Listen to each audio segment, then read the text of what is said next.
साथियों, आज देश संकट की दौर से गुजर रहा है। भारतीय संविधान खतरे में है। लोकतंत्र की हत्या की जा रही है।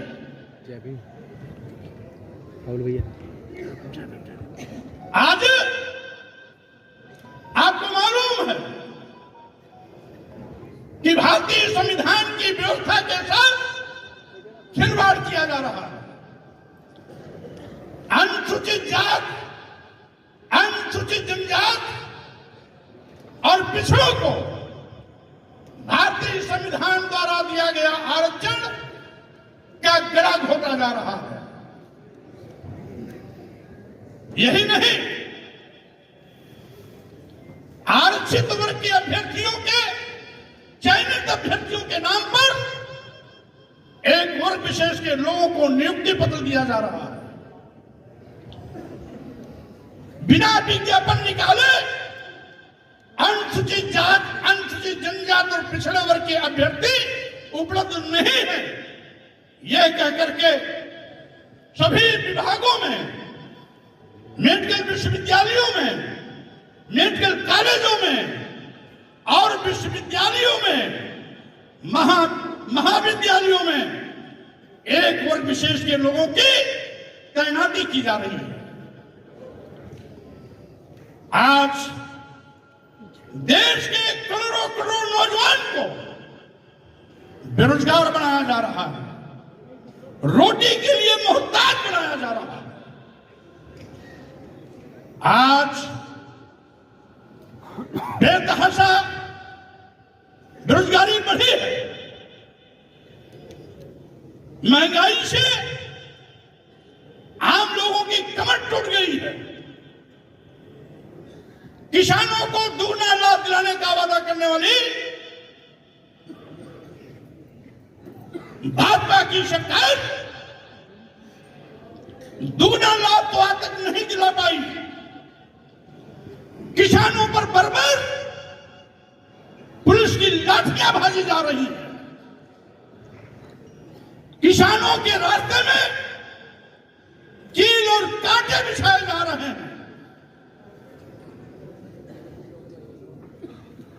एमएसपी की मांग करने वाले किसानों को दुश्मन जैसा व्यवहार किया जा रहा है। यही नहीं साथियों, देश के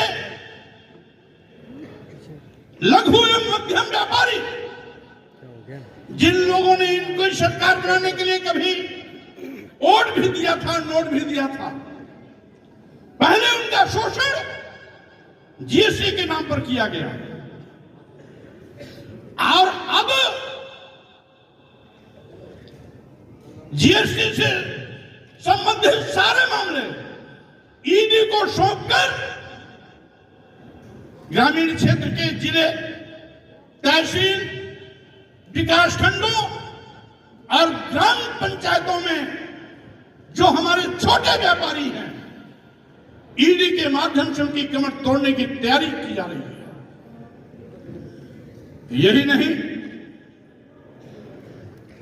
लोकतंत्र को दबाने के लिए, लोकतंत्र को खत्म करने के लिए, लोकतांत्रिक मूल्यों की हत्या करने के लिए ईडी, सीबीआई, इनकम टैक्स का दुरुपयोग किया जा रहा है। यही कारण है देश में विपक्षी पार्टियों के सभी नेताओं के खिलाफ एक एक कर सीबीआई, ईडी, इनकम टैक्स के माध्यम से तथ्यहीन मुकदमे दर्ज करा करके उनको अपमानित किया जा रहा है। उनकी आवाज को कुचलने की कोशिश की जा रही है। चाहे दिल्ली के केजरीवाल जी हो,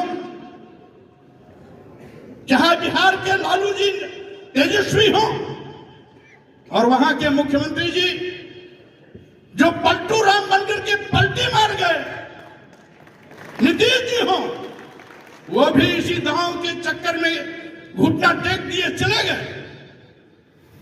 और चाहे हमारे झारखंड के मुख्यमंत्री हेमंत सोरेन रहे हो, इस प्रकार से देश में जहां जहां भी विपक्षी पार्टियों की सरकारें हैं या विपक्षी पार्टियां केंद्र सरकार पर हमलावर हैं, वहां पर ईडी, सीबीआई, इनकम टैक्स के माध्यम से उनकी आवाज को दबाने की कोशिश की जा रही है। इस पर चर्चा न हो, बेरोजगारी पर चर्चा न हो, महंगाई पर चर्चा न हो, किसानों के साथ हो रहे अन्याय पर चर्चा न हो, व्यापारियों के शोषण पर चर्चा न हो। आज लोकतंत्र को बचाने की बात न हो, संविधान से हो रहे खिलवाड़ के खिलाफ आवाज न उठे, इसलिए सत्ता में बैठे हुए लोग भाग्य भगवान का सहारा लेकर, धर्म की दुहाई देकर इस देश में नफरत का बीज बोकर समाज को बांटने की कोशिश कर रहे हैं। हमारी संस्कृति रही है, हिंदू, मुस्लिम, सिख, ईसाई सब हैं आपस में भाई भाई। यह बुद्ध की धरती रही है, यह महावीर जैन की धरती रही है, जहां से भाईचारे का संदेश कभी पूरी दुनिया में दिया गया था। और साथियों, मानो मानो एक समान की विचारधारा पूरी दुनिया में दिया गया था, आज उसको खंडित किया जा रहा है। वसुधैव कुटुंबकम का संदेश हमारी इसी भारत भूमि से गया था, आज उसको तोड़ा जा रहा है। धर्म की दुहाई देकर सत्ता में बैठे हुए भूखे भेड़िए आज इंसानियत का कत्लेआम कर रहे हैं। फिरका परस्ती पैदा कर हिंदू मुसलमानों को दो पार्ट में बांटने का नापाक इरादा और कोशिश कर रहे हैं। मैं कहना चाहता हूं, भारतीय जनता पार्टी और आरएसएस का जो इतिहास है इस बात का गवाह है कि इस देश की आजादी में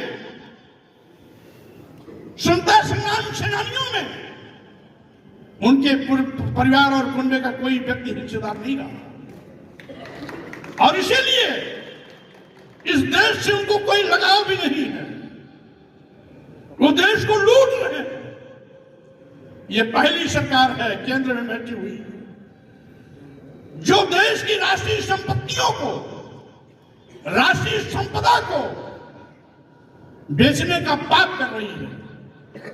आपने देखा होगा देश के सभी बंदरगाह बेच दिए गए, सभी एयरपोर्ट बेच दिए गए, एयर इंडिया बेच दिया गया, सभी रेलवे स्टेशन बेच दिए गए, कई दर्जन ट्रेनें अपने चहेते उद्योगपति अदानी और अंबानी के हवाले कर दिया। एलआईसी जैसी बड़ी संस्था जहां लाखों लाख लोग काम करते हैं उसको भी अदानी को सौंप दिया। यानी जिन सरकारी विभागों में देश के नौजवानों को उम्मीदें थी कि आने वाले दिनों में इन विभागों में भी हमें सरकारी नौकरी के रूप में सेवा का अवसर मिल सकता है, लेकिन जब वो निजी हाथों में चले गए तो कोई किसी भी वर्ग समाज का नौजवान हो वो अब सरकारी नौकरी के लिए मोहताज हो जाएगा। सरकारी विभागों में ही आरक्षण लागू होता है। जब एक एक करके सारे सरकारी विभाग अदानी और अंबानी के हवाले कर दिए जाएंगे तो अनुसूचित जात का आरक्षण लागू नहीं हो पाएगा, अनुसूचित जनजाति का आरक्षण नहीं लागू हो पाएगा। पिछड़ों का भी आरक्षण नहीं लागू हो पाएगा। आरक्षण न देना पड़े, इसलिए यह सरकार एक साजिश के तहत सरकारी विभागों को, सरकारी उपक्रमों को निजी हाथों में बेचने का पाप कर रही है। सरकारी संपत्तियों को बेचने का मतलब यह सरकार देश को बेच रही है। देश की जनता की गाढ़ी कमाए खून पसीने की मेहनत से आए हुए टैक्स के बिना पर बने हुए सरकारी संपत्ति, संपदा और विभाग एक एक करके उद्योगपतियों के हवाले किए जा रहे हैं। जो भी विज्ञापन आता है, पिछड़ों के 27% आरक्षण के बजाय 27 के सापेक्ष मात्र कहीं 5% दिया जाता है, कहीं 8% दिया जाता है। अनुसूचित जाति जनजाति के आरक्षण 22% के सापेक्ष कहीं 4%, कहीं 3%, कहीं 2% में समेट दिया जाता है। यहां तक कि तमाम विभागों में हमने यह भी देखा कि विज्ञापन में ही कहीं कहीं पिछड़ों के आरक्षण को 0 कर दिया जाता है, तो किसी विज्ञापन में अनुसूचित जाति के आरक्षण को 0 कर दिया जाता है, तो कहीं पर अनुसूचित जनजाति के आरक्षण को 0 कर दिया जाता है। साथियों, आज ये सरकार देश के लोगों के आंख में धूल झोंक रही है। एक कहावत है, गांव में लोग कहते थे, राम नाम जपना पराया माल अपना। ये भारतीय जनता पार्टी के लोग राम राम जप करके पूरे देश का माल हड़पने की कोशिश कर रहे हैं। सावधान हो जाना।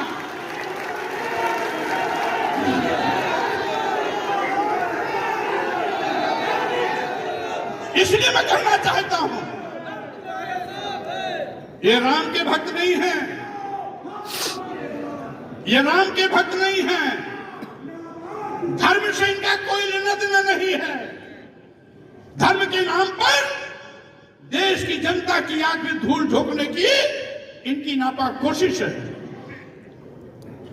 ये धर्म के नाम पर आपको मुद्दे से भटकाना चाहते हैं।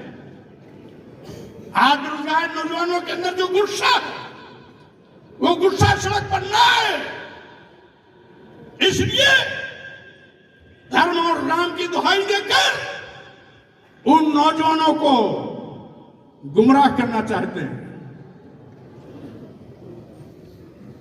दूनी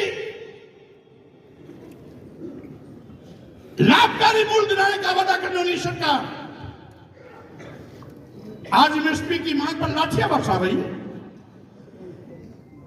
किसान आंदोलन न करे, इसलिए धर्म के नाम पर धर्म की घुट्टी पिलाकर उसको चुप करना चाहते हैं।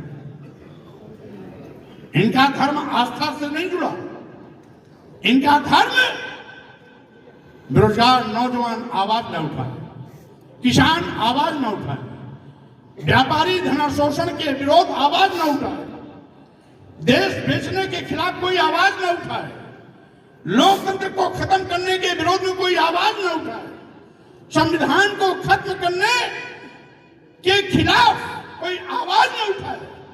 इसलिए भारतीय जनता पार्टी धर्म की दुहाई देकर, राम का नाम लेकर पूरे देश को ठगने की कोशिश कर रही है। मैं कहना चाहता हूं, राम लला मंदिर अयोध्या में बन रहा है, तो ये श्रेय माननीय सर्वोच्च न्यायालय को जाता है। माननीय सर्वोच्च न्यायालय के निर्णय का हम सभी लोगों ने स्वागत किया था, क्योंकि हम सबकी आस्था न्यायपालिका में। आप वाहवाही ये ले रहे हैं कि हमने बनवाया, प्राण प्रतिष्ठा कर ये साबित करना चाहते हैं राम को हमने पैदा किया, राम को हमने जीवन दान दिया। अरे माननीय मोदी जी, अयोध्या में जिस राम की हजारों साल से पूजा हो रही है, जिसे लोग भगवान मान करके मानते हैं कि ईश्वर सर्वत्र विद्यमान है, सर्वशक्तिमान है, सबको जीवन देता है, तो जो सबको जीवन देता है उसको प्राण प्रतिष्ठा करके आप क्या साबित करना चाहते हो? आप भगवान राम को जीवन दे रहे हो। ये धोखा नहीं तो क्या है? ये पाखंड, आडंबर, दिखावा, छलावा है। और साथियों, राम का अपमान भी, राम को मानने वाले लोगों के लिए मैं कहना चाहता हूं, ये राम का अपमान भी है। भगवान की प्राण प्रतिष्ठा करने की क्या आवश्यकता है? जो सबको जीवन देता है उसको जीवन देने वाले मोदी जी कैसे?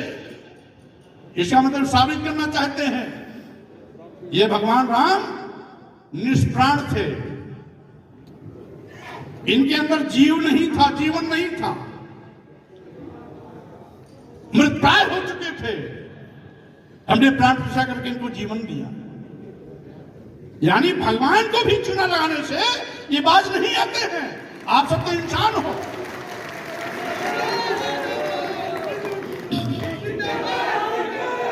यानी आप सब तो इंसान हो, ये तो भगवान को भी धोखा देने में माहिर है। इस हिसाब से मैं कहना चाहता हूं, आज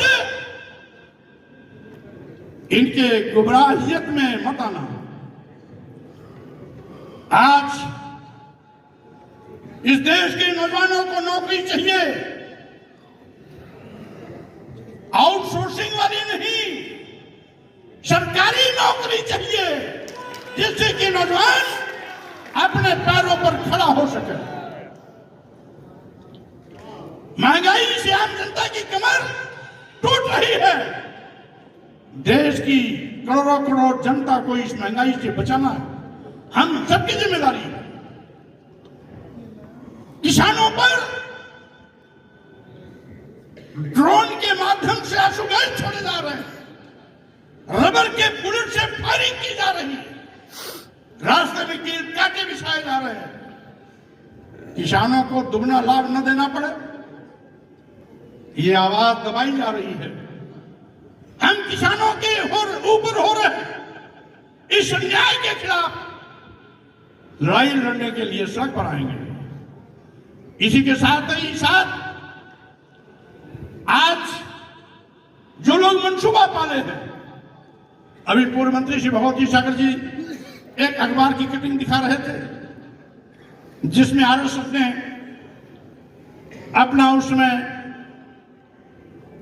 दिया था कि नए संविधान का प्रारूप क्या है, यानी संविधान बदलना चाहते हैं। साथियों, जानते हो, इस शोषण लाने के लिए हमारे देश के तमाम सामाजिक परिवर्तन के महापुरुषों ने एक लंबी लड़ाई लड़ी। कभी संतों गुरुओं ने लड़ी, संत रविदास जी ने लड़ी, संत कबीर जी ने लड़ी, गुरु नानक जी ने लड़ी,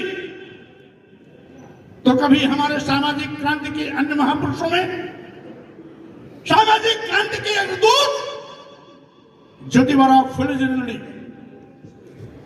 इस देश की प्रथम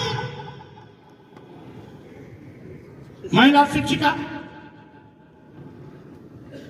सावित्रीबाई फुले जी और राजा शेख जी ने लड़ी, कोई फातिमा शेख जी ने लड़ी, तो कभी आरक्षण के जनक छत्रपति साहू जी महाराज इस लड़ाई को लड़े। अवसर मिला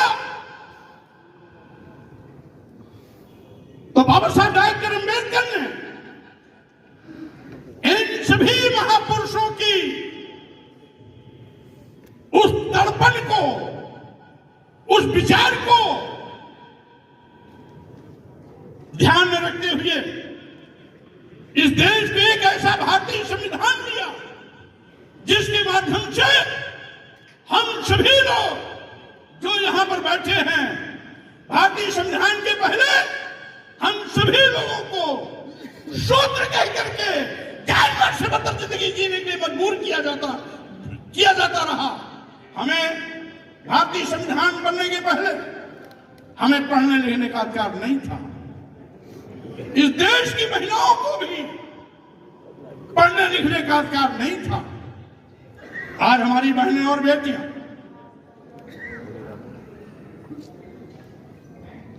ऊंचाइयों के शिखर पर हैं।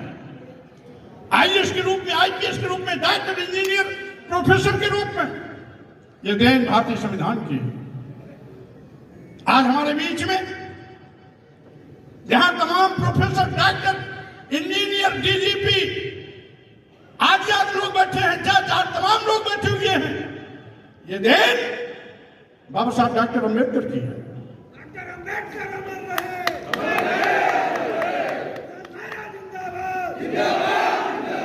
क्योंकि जब तक भारतीय संविधान नहीं था, मनु का संविधान था, उस समय एक कहावत चलती थी, नारी शूद्रो न दीयता। इस देश की स्त्रियों को किसी भी वर्ग और जात की हो और देश के शूद्रों को पढ़ाई शिक्षा नहीं देनी चाहिए। और इसीलिए इनकी व्यवस्थाकारों ने लिखा अपने धर्मग्रंथों में, यहां तक कि शूद्रों के लिए लिखा गया मनुस्मृति में, शूद्रम तु कार्येत दास्यम कृतम अकृतम वा दास्यैव तो जन्मना ब्राह्मणं तु स्वयं हुआ। यानी शूद्र को गुलामी करनी है। ब्राह्मण तो स्वयंभू भगवान का अवतार है, उसको कुछ नहीं करना। यद्यपि ब्राह्मण समाज में भी तमाम ऐसे विद्वान पैदा हुए जो इस सड़ीगली व्यवस्था के खिलाफ आवाज बुलंद की। पंडित राहुल संकेतिया, जिसका नाम था केदारनाथ पांडे, उन्होंने इस व्यवस्था को खोल करके विरोध किया। और साथियों, प्रोफेसर पंडित जगन्नाथ उपाध्याय जी, जो बीचू के पाली भाषा के हेड ऑफ डिपार्टमेंट हुआ करते थे, इस जात पात, छुआछूत, ऊंची भेदभाव मूलक व्यवस्था पर कड़ा प्रहार किया। आज भी ब्राह्मण समाज के तमाम ऐसे विद्वान हैं जो दलितों, आदिवासियों, पिछड़ों, अल्पसंख्यक समाज के साथ हो रहे अन्याय के खिलाफ मुखर होकर आवाज उठाते हैं। लेकिन कुछ ऐसे भी लोग हैं, वो अपना सम्मान तो चाहते हैं, लेकिन और किसी को सम्मान नहीं देना चाहिए। बाबा साहब डॉक्टर अम्बेडकर इसके जीवंत मिसाल थे। दुनिया के सबसे बड़े विद्वान थे अपने जमाने में, लेकिन जब भारत में आते हैं, बड़ी विद्वता की डिग्रियां बड़ी बड़ी लेकर के, तो जात पात, छुआछूत, ऊंच नीच का दंश हर कदम पर उनको झेलना पड़ा। लेकिन भारतीय संविधान बनाते वक्त बाबा साहब डॉक्टर अम्बेडकर ने, उनकी ये महानता थी, चाहते तो बदले की भावना से जिन लोगों ने इस देश के दलितों, आदिवासियों, पिछड़ों के साथ जो जाति अत्याचार अन्याय किया था, उनके खिलाफ बदले की भावना से कुछ अन्यथा लिख सकते थे। धन्य है बाबा साहब डॉक्टर अम्बेडकर। हजारों साल की पीड़ा झेलने के बाद भी आपने किसी के साथ कोई भेदभाव नहीं किया, समान संविधान बना करके सबके सम्मान और स्वाभिमान की रक्षा की। इसके लिए आज पूरा देश आपके लिए ऋणी है। आज पेरियार रामास्वामी नायकर नारा नागरू संत गाड़िए रामशु वर्मा जी, पेरियार ललई सिंह यादव जी, शहीद जगदेव कुशवाहा बिहार, इन महापुरुषों का नमन करता हूं, अभिनंदन करता हूं। साथ ही साथ सामाजिक परिवर्तन के महानायक मानव कांशीराम जी ने जो एक नारा दिया था कि जिसकी जितनी संख्या भारी उसकी उतनी हिस्सेदारी के फार्मूले पर चलते हुए राष्ट्रीय सोशलिस्ट समाज पार्टी के माध्यम से मैं सबके सम्मान स्वाभिमान सत्ता शासन में हिस्सेदारी को बराबर सुनिश्चित करने का काम करूंगा। ये हमारा संकल्प है।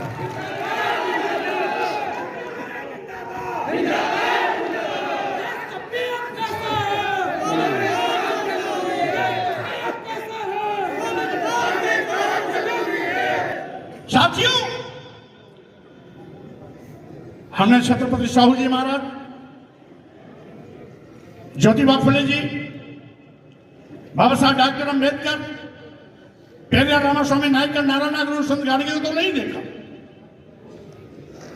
लेकिन इनके विचारों के कारवा के संवाहक मानव कांशीराम जी के साथ लंबे अरसे तक काम करने का अवसर जरूर मिला है। आज मैं मानव कांशीराम जी के सामाजिक परिवर्तन रूपी स्कूल का पढ़ा लिखा छात्र रहा हूं, और इसलिए मेरी लिए कोशिश होगी कि जो मानव कांशीराम जी का सपना था, मानव कांशीराम जी का सपना था, अपने भाषणों में शुरुआती दौर में कहते थे, कैडर कैंपों में कहते थे, और एक बार मीडिया के लोगों ने इलाहाबाद प्रयागराज जिसका नाम हो गया, एल्चिको होटल में वामसद के राष्ट्रीय अध्यक्ष के बाद जब DS4 बनाया, और DS4 के बाद जब उन्होंने BSP बनाया, तो प्रेस कॉन्फ्रेंस में पत्रकारों ने पूछा, उन्होंने कहा मैं अपने महापुरुषों के सपनों का भारत बनाना चाहता हूं। तो पत्रकारों ने पूछा कि कांशीराम साहब, आपके महापुरुषों का सपना क्या था? तो मानव कांशीराम जी ने कहा था, मैं सम्राट अशोक के सपनों का भारत बनाना चाहता हूं।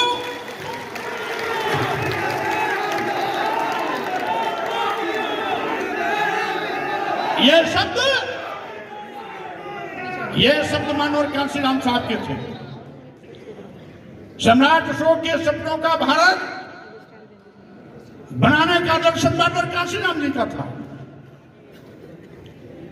हम उन्हीं के स्कूल के छात्र हैं, इसलिए उनके विचारों को आगे ले जाने के लिए किसी भी प्रकार के खतरे को, किसी भी प्रकार की टकराहट को, किसी भी प्रकार के अवरोध से कितना क्यों भी न लड़ना पड़े, पीछे कदम नहीं हटाऊंगा, आगे ही बढ़ता चलूंगा।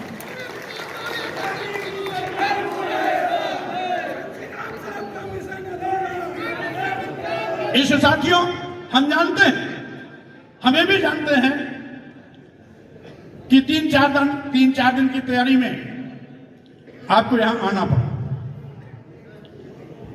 हमें भी जानते हैं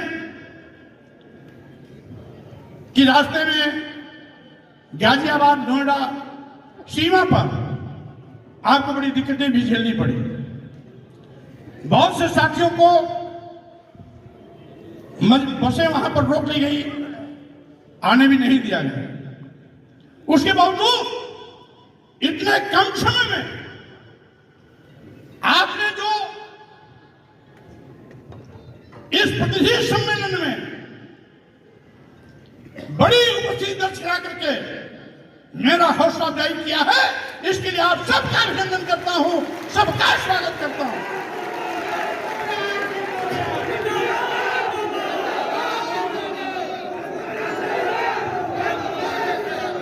मैं अपेक्षा करता हूं आप सभी लोगों का सहयोग से सदा आगे भी मिलता रहेगा। और साथ ही साथ हमें भी जानते हैं कि आप को जल्दी जाना भी है, बहुतों की ट्रेनें इंतजार कर रही होंगी, बहुत की ट्रेनों का समय भी हो रहा। जो लोग बस बॉर्डर पर छोड़ के आए उनको वहां बस भी पकड़ना हो किसी किसी रूट में, ये भी जानता हूं। लेकिन उसके बावजूद आज मैं इतना ही कहना चाहता हूं, देश और प्रदेश की हालात बहुत बिगड़े हुए हैं। इस बिगड़े हालात को सुधारने के लिए हम सबको मिलकर के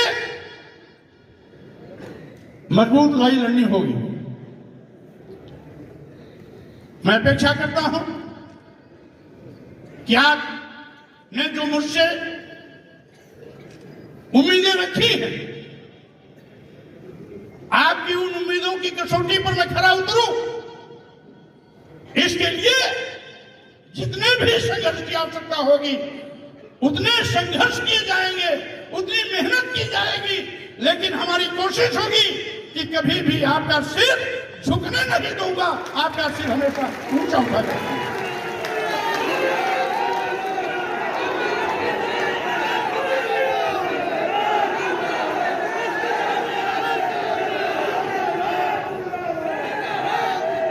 आज अभी हाल में ही लोकसभा चुनाव आसन्न है। आप सभी लोगों ने आज एक नई जिम्मेदारी दी, चुनाव सिर पर है, इससे जिम्मेदारी भी बड़ी है। साथियों, हमारी कोशिश होगी इस देश को लुटेरों से बचाया जाए।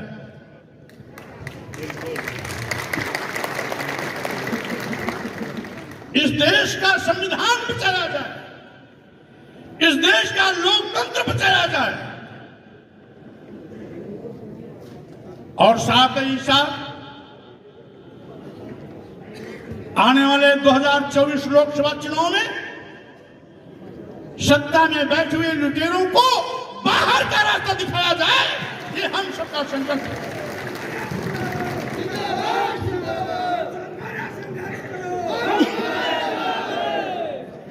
विपक्षी पार्टियों का गठबंधन लगभग बन चुका है।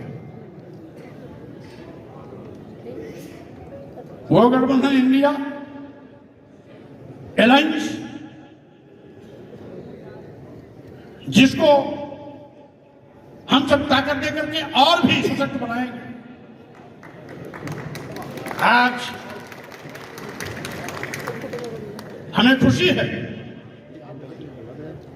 लगभग 40 पार्टियों ने, 40 पार्टियों के राष्ट्रीय अध्यक्ष और राष्ट्रीय अध्यक्ष अथवा उसके प्रमुख महासचिव यहां पर उपस्थित होकर अपना सहयोग दिए हैं, हमारा हौसला अफजाई किए हैं। उन सबको भी बहुत बधाई, शुभकामनाएं।